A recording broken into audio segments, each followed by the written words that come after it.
Meus irmãos e irmãs, eu geralmente reflito com vocês o Evangelho do dia, ou pelo menos faço a leitura do Evangelho do dia, mas hoje eu vou mudar um pouco aquilo que é minha prática mais habitual e vou ler com vocês e partir a nossa reflexão da primeira leitura de hoje, que é tirada justamente do início do livro do Apocalipse de São João, capítulo 1, versículos de 1 a 5a, depois o capítulo 2, de 1 a 5a. Então nós vamos fazer a leitura do livro do Apocalipse. Revelação de Jesus Cristo.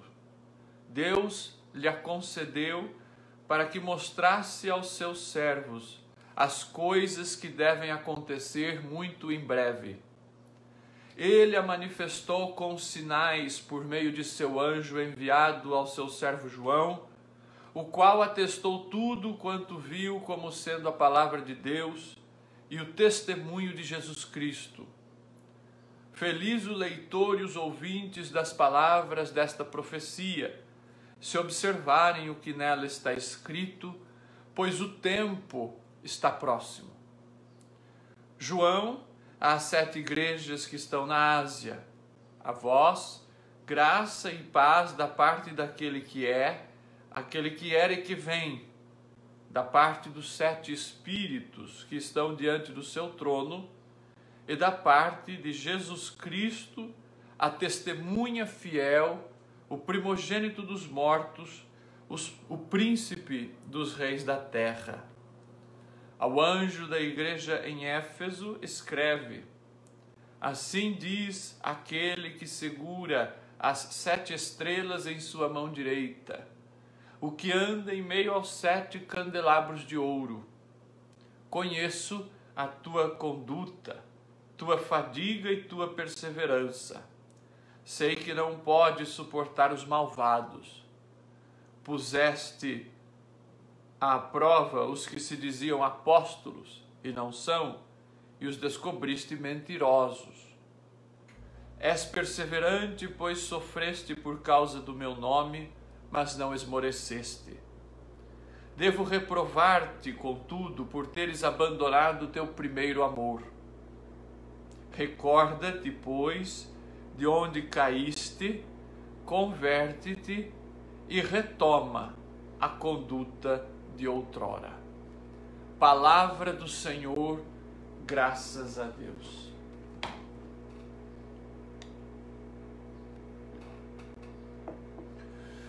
Bom, meus caros irmãos e irmãs, vocês que nos acompanham pelo nosso Facebook Católicos em Dublin, pelo YouTube, estamos então refletindo hoje mais um episódio, podemos dizer assim, da nossa série sobre a escatologia cristã. A escatologia, vocês que vêm nos acompanhando, tanto comigo quanto com o Frei Severino, vocês sabem, já aprenderam que a escatologia significa que a escatologia é aquela área da teologia, do estudo teológico, em que nós estudamos as últimas realidades. Este é justamente a origem da palavra escatologia, últimas realidades. Então, as realidades futuras, as realidades últimas do ser humano, aquilo que não última no sentido temporal, no sentido quantitativo, mas última no sentido qualitativo, aquilo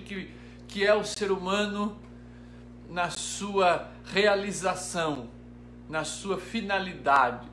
Então, as realidades do fim desta vida e aí da vida eterna, da vida após a morte.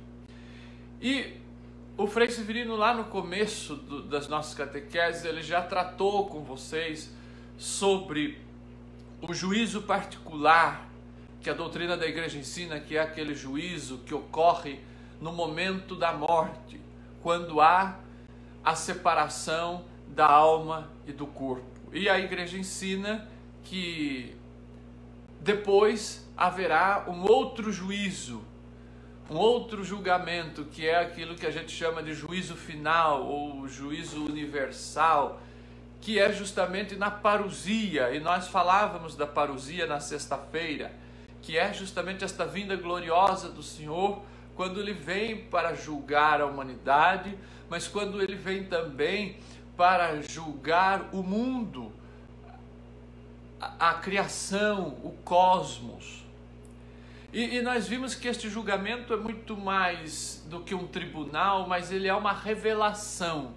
É uma revelação do ser humano e do mundo enquanto tal, na sua plenitude e na sua essência. Então, toda a verdade da criação, toda a verdade daquilo que vivemos, daquilo que construímos no mundo, vem à tona a partir do juízo final, a partir do juízo universal, quando Cristo vem para colocar todas as coisas diante de seus pés, como diz uma das cartas de Paulo, e para devolver toda a criação ao Pai. Porque nós sabemos que o Criador e aquele que é o destino de toda a criação é o Pai. E Jesus veio para realizar a obra do Pai. Então nós vimos que esta verdade do mundo, esta verdade da criação e esta verdade, portanto, do ser humano, consequentemente, ela é exposta, digamos assim, a partir do advento da segunda vinda de Cristo, a partir desta vinda gloriosa, desta vinda escatológica de nosso Senhor. Mas a gente precisa compreender e ter esta clareza da importância também deste julgamento final. Porque muitas vezes o que acontece é que nós seguimos muito a mentalidade de Platão, aquele filósofo grego, e que depois Santo Agostinho desenvolveu no século IV, que é aquela teoria justamente da dualística, desta divisão entre alma e corpo. Então nós às vezes nos preocupamos muito, às vezes até em excesso, por conta desta mentalidade que vem de muito tempo, nós nos prendemos na salvação da alma. E nós falamos muito, precisamos salvar almas. Sim, isso é verdade, esta é uma verdade de fé.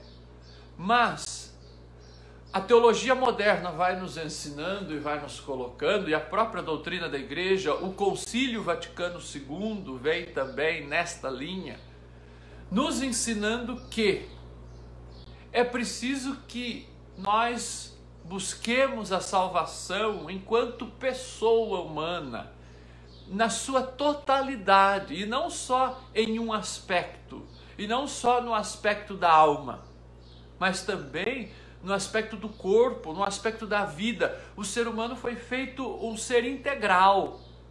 O ser humano foi feito imagem e semelhança de Deus na sua totalidade. O próprio Jesus ressuscita em um corpo, e a partir da sua ressurreição, então, Jesus ele glorifica, ele eleva também a condição dos nossos corpos mortais, deste corpo matéria que nós vivemos, que um dia na nossa morte é enterrado, mas que justamente este corpo que é enterrado, este corpo um dia nós cremos que ressuscitará. De que maneira? Bom, aí é um mistério. O que nós sabemos por enquanto é a partir da ressurreição de Cristo que este corpo é um corpo glorioso.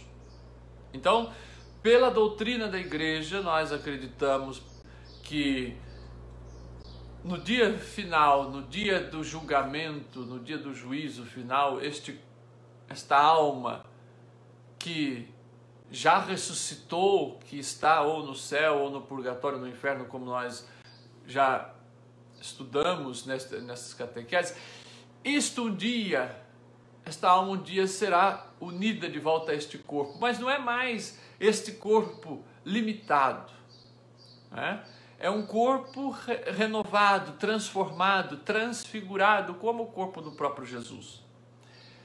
E nós neste dia veremos todos novamente, nos encontraremos para esta vida que não termina. Teremos então esta visão de Deus face a face, que é o que a gente chama de visão beatífica, e nos veremos todos, nos encontraremos todos para esta grande festa que nunca se acaba. Então o céu é esta verdadeira alegria, esta alegria que não tem fim. Mas a gente precisa compreender então o que se trata, meus irmãos, este julgamento final. O que é que acontece então neste dia do julgamento? Bom, tudo o que nós conhecemos é por revelação de Deus. A ciência, mais uma vez eu insisto, a ciência ela não é capaz de nos dar conta disso, porque são realidades de fé. A ciência não é o papel dela e ela nem quer também, e como a ciência ela é humana, ela é limitada para compreender estas realidades últimas do ser humano. Então aí entra a questão da fé. E este julgamento que nós temos, portanto, e que vai trazer às claras tudo aquilo que há no mundo, tudo aquilo que há na humanidade, veja, é mais do que um julgamento, ele é uma revelação daquilo que é o mundo, daquilo que nós estamos fazendo com o mundo. Então, o julgamento, na verdade, Jesus ele é o juiz, mas nós praticamente já entregamos a ele a sentença, porque nós já entregamos para ele a matéria, que é a nossa vida, que é aquilo que nós plantamos no mundo. E então, a medida do julgamento de Jesus é justamente aquilo que será o evangelho do próximo domingo e que está lá no capítulo 25 de São Mateus, que eu acho que vale a gente pegar um pedacinho. Eu não vou ler o texto todo porque ele é muito longo, mas vale a gente pegar um pouco daquilo que são ali os versículos 31 e seguintes do evangelho, do capítulo 25 de Mateus. Quando o Filho do Homem vier em sua glória e todos os anjos com ele, então se assentará no trono da sua glória. E serão reunidas em sua presença todas as nações. E ele separará os homens uns dos outros, como o pastor separa as ovelhas dos bodes, e porá as ovelhas à sua direita e os bodes à sua esquerda.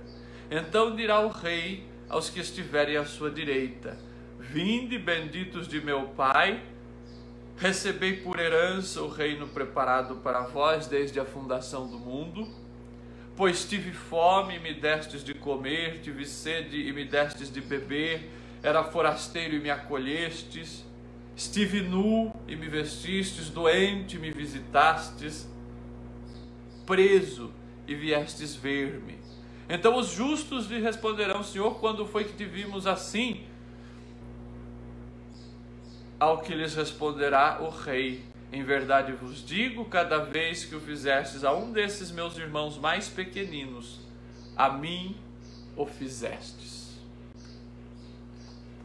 Vejam, meus irmãos, que o critério do julgamento é muito claro, não há dúvidas. O que nos salva é a caridade. O que vai revelar aquilo que somos e aquilo que fizemos nesta vida é a caridade. É o amor que entregamos ao próximo. É isto que vai ser o critério do julgamento. A medida do julgamento do justo juiz é essa, não é outra. Então, são as obras de misericórdia: acolher o estrangeiro, dar de comer a quem tem fome, dar de beber a quem tem sede, vestir o nu, visitar o preso. este é o critério do julgamento. Às vezes nós inventamos critérios, às vezes nós inventamos critérios humanos para o julgamento porque queremos julgar as pessoas de acordo com os nossos conceitos ou de acordo com os nossos preconceitos. E nos esquecemos de que o que importa e o que conta, que é o próprio Jesus que disse a matéria do julgamento final, são as obras de misericórdia. Não é outra coisa. Então nós precisamos cada vez nos voltar. Este trecho de Mateus 25 precisa ser sempre o nosso texto de cabeceira, digamos assim. Porque quando nós vamos nos desviando da rota, quando nós vamos distorcendo a nossa visão de Deus, a nossa visão do que é a religião, do que deve ser a prática religiosa, nós precisamos nos voltar a Mateus 25 para compreender qual é o critério de Jesus para definir aquilo que vai ser o nosso futuro, aquilo que vai ser a nossa história, aquilo que vai ser a nossa vida eterna. Então é algo muito bem claro que Jesus nos deixa. Então são as nossas atitudes neste mundo, são as nossas atitudes para com os irmãos, sobretudo para com os menos favorecidos, para com aqueles que não têm vez nem voz na nossa sociedade. Estas atitudes é que vão operar para o nosso julgamento. Então, às vezes a gente se preocupa muito com um intimismo religioso, digamos assim, achando que este intimismo religioso, este contato meu, que eu acho que está sendo um contato com Deus, porque eu rezo muito, porque eu rezo o dia todo, porque eu rezo o rosário todo dia, eu acho que isso é o que vai me salvar. Não é. Não é. Jesus não vai perguntar essas coisas no dia do julgamento. Isto deve me ajudar, a prática devocional, a minha prática de espiritualidade, deve fazer de mim uma pessoa melhor, uma pessoa que viva mais isto que está em Mateus capítulo 25.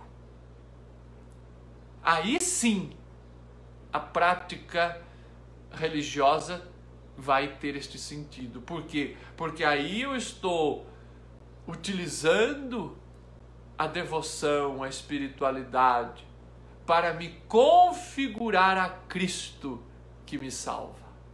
Aí a minha vida vai ser mais configurada a Cristo. Por quê? Porque aquelas práticas estão me ajudando a praticar o verdadeiro bem, que é isso aqui que Jesus narra, que Jesus nos instrui no final do Evangelho de São Mateus, no seu discurso escatológico. E Deus, ele nos dá esse tempo, que nós já falávamos no último programa, que é o tempo da igreja, justamente para restaurar a sua obra, para restaurar o mundo. Lá no livro do Gênesis diz que Deus criou o ser humano e disse: crescei e multiplicai, enchei a terra e dominai-a e submetei-a. O que significa, meus irmãos, este dominar a terra? Nós sabemos, não é nada de destruir a terra, não é destruir o planeta, não é destruir a criação, mas ao contrário, é para que nós reintegrássemos a criação a Deus, através da salvação dada por Jesus. Então a nossa função enquanto cristãos, enquanto seguidores de Jesus, é justamente fazer com que esta obra de Deus, que Ele coloca em nossas mãos, que Ele coloca sob o nosso cuidado, sob a nossa tutela, sob a nossa curadoria, podemos dizer assim, que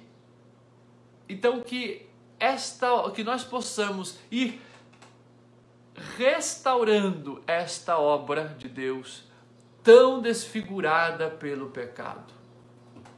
Tão desfigurada pelo pecado. Ontem nós celebramos na igreja toda, já pelo 4º ano, por instituição do Papa Francisco, o Dia Mundial dos Pobres. Estende a tua mão aos pobres, era o lema da carta do Papa Francisco para este dia. Por quê? Porque justamente a pobreza, veja, a pobreza não é uma escolha de quem está na pobreza. A pobreza é uma escolha dos poderosos. E, portanto, cada vez que a pobreza se faz presente no mundo, a pobreza é sempre um fruto do pecado. Os irmãos que estão jogados nas sarjetas, os irmãos a quem falta alguma coisa, é sempre um fruto do pecado de alguém que colocou aquela pessoa naquela condição. Então, por isso que a nossa missão no mundo é restituir, é restaurar esta dignidade. Ontem, muita gente foi às urnas para escolher os seus representantes. Esta é uma forma de exercitar a caridade, de plantar a própria salvação ou a própria condenação. Porque errar na escolha faz parte. Agora, os critérios que utilizamos na escolha daqueles que vão nos representar, estes critérios são graves. Porque eu estou votando e escolhendo aqueles que vão fazer o bem a mim, a minha família, porque é meu amigo, porque é meu conhecido, ou eu escolho aqueles que vão, ou que pelo menos têm propostas para o bem comum, para o bem de toda a sociedade. Por isso que o voto, além de um exercício de cidadania, é também um exercício de cristianismo. É um exercício de eu cumprir aquilo que está em Mateus 25.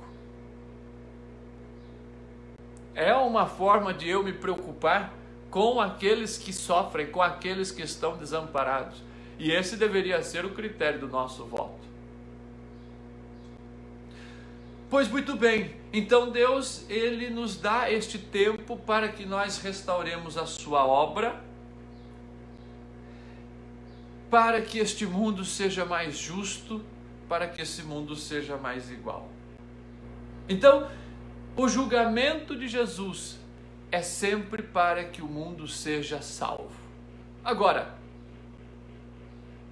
quem se condena somos nós mesmos. Isso é importante a gente ter esse critério, que este justo juiz que é Jesus, ele não quer condenar ninguém, mas a própria pessoa se condena. Quando que nos condenamos? Quando nos afastamos deste caminho que ele propôs. Quando nos esquecemos de servir aos irmãos. Porque é muito claro este texto do capítulo 25 de Mateus. Cada vez que deixamos de fazer o bem para estes pequeninos, nós estamos deixando de fazê-lo ao próprio Cristo. Onde é que Cristo está no nosso mundo? Ele está aí, nas sarjetas das cidades. Ele está aí, debaixo dos viadutos. Ele está aí, nas cracolândias da vida. É aí que ele está. E cada vez que nós viramos as costas a essas realidades, ou que fingimos que elas não existem, ou que não são da nossa conta, nós estamos cavando a nossa condenação. É aquilo que o evangelho de ontem dizia na parábola dos talentos. Quando eu viro as costas para o irmão que sofre, eu estou enterrando o talento no chão.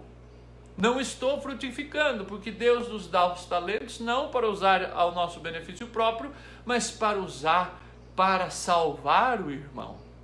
E aí que eu entro, que eu volto naquilo que dizia no começo, para salvar o irmão não só na sua alma, que é importante e que é fundamental, mas para salvar o irmão na sua totalidade, para salvar o irmão também no seu corpo, nesta vida, porque a salvação eterna, ela é uma consequência desta vida, de como vivemos esta vida, meu irmão. Não adianta nós queremos mirar a salvação se nós não nos preocuparmos com a justiça, com o bem aqui neste mundo, nesta vida. É daqui que sai a salvação. Então, quando a gente fala do juízo particular, que o Frei Severino já trabalhou lá atrás, que é justamente esse momento que acontece no momento da nossa morte, veja, enquanto aquele juízo particular trata do ser humano, da pessoa, de cada pessoa, daquilo que foi a sua vida enquanto pessoa, o juízo universal, o juízo final, ele vai tratar e vai considerar estes termos coletivos, históricos, comunitários. É a revelação de tudo aquilo que vivemos enquanto comunidade, enquanto povo de Deus. Mas é também a revelação daquilo que é o cosmos, daquilo que é o mundo.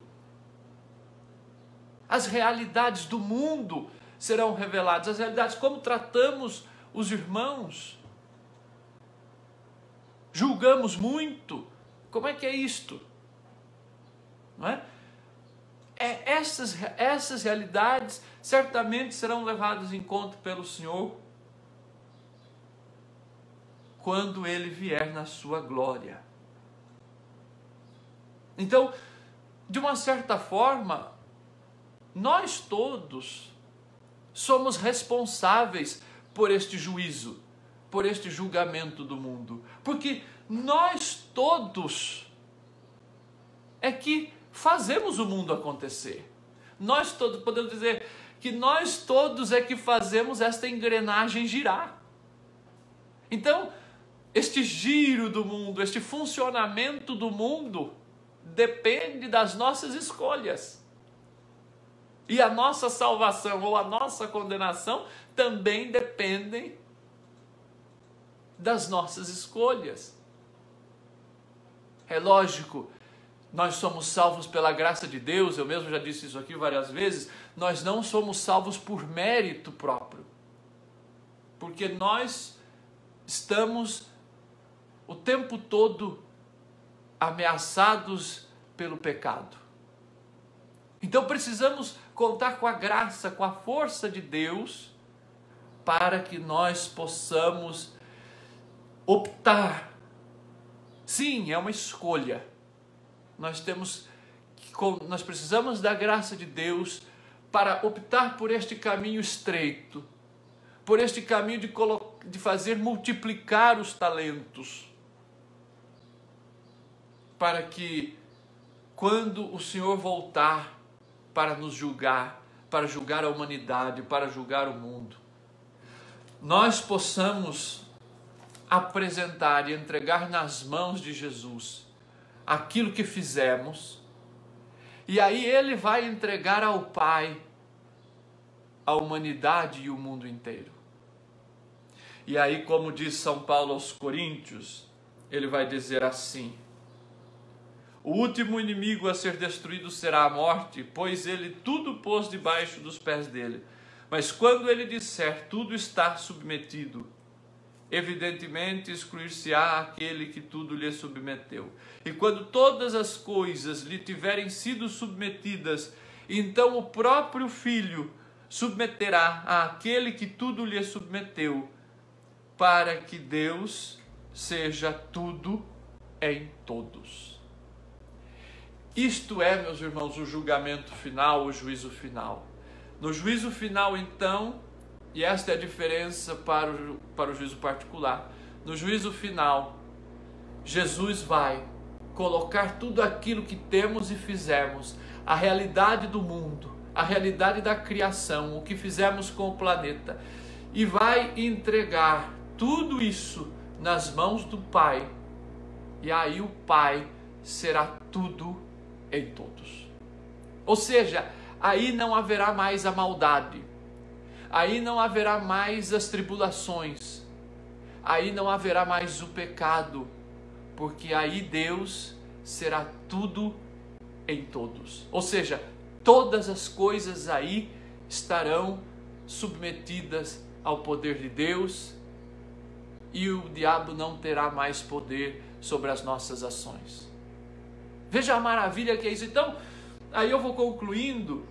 O juízo final não pode nos trazer o medo, não pode nos trazer o desespero. Precisa nos trazer, sim, a vigilância, que é aquilo que o Advento insiste nas suas primeiras semanas. Vigiar, ou seja, olhar como estamos vivendo, usar este tempo para multiplicar os talentos que o Senhor nos dá, como dizia e nos pedia o Evangelho de ontem, que é também parte do capítulo 25 de São Mateus. Então, utilizar esse tempo não para viver no comodismo de guardar os talentos para si, mas de ir trabalhando esses talentos, fazer esse talento render. E de que forma esse talento rende? Servindo aos irmãos. Minha gente, quem mais faz, quem mais trabalha, quem mais serve, vai ser sempre aquele que vai continuar servindo mais e mais. Quanto mais a pessoa se abre ao serviço, mais ela vai servir. Ao contrário, aquela pessoa que pouco serve, que está sempre cansada, que está sempre com preguiça, eu não tenho tempo, eu não posso, eu tenho isso, eu tenho aquilo. Essa pessoa, ela vai sempre viver nesse minimalismo do serviço, nunca vai querer. Então, este é o grande milagre de multiplicar os talentos. Que nós possamos, meus irmãos, colocar esses talentos nas mãos do Senhor, para que nós possamos ouvir de Jesus: vinde benditos de meu Pai. Que coisa boa nós podemos ter esta esperança de ouvirmos de Jesus: vinde, bem-vindos, benditos de meu Pai, porque estaremos todos nas mãos, no coração, na morada do Pai, porque Ele será tudo em todos nós. E que aí a gente possa então, ouvir de novo essas palavras do Apocalipse para terminar.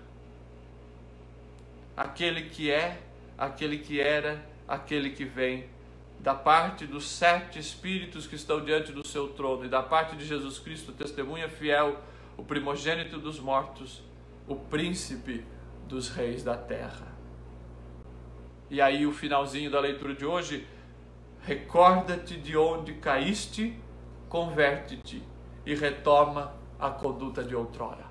Há tempo, há esperança, meus irmãos. Por isso é preciso que nós nos convertamos. Utilizemos esse final de ano litúrgico para que nós possamos nos converter, para que possamos estar mais preparados para este encontro definitivo com o Senhor, onde onde nós seremos elevados ao Pai, ofertados ao Pai por Cristo, e quando Deus será tudo em todos.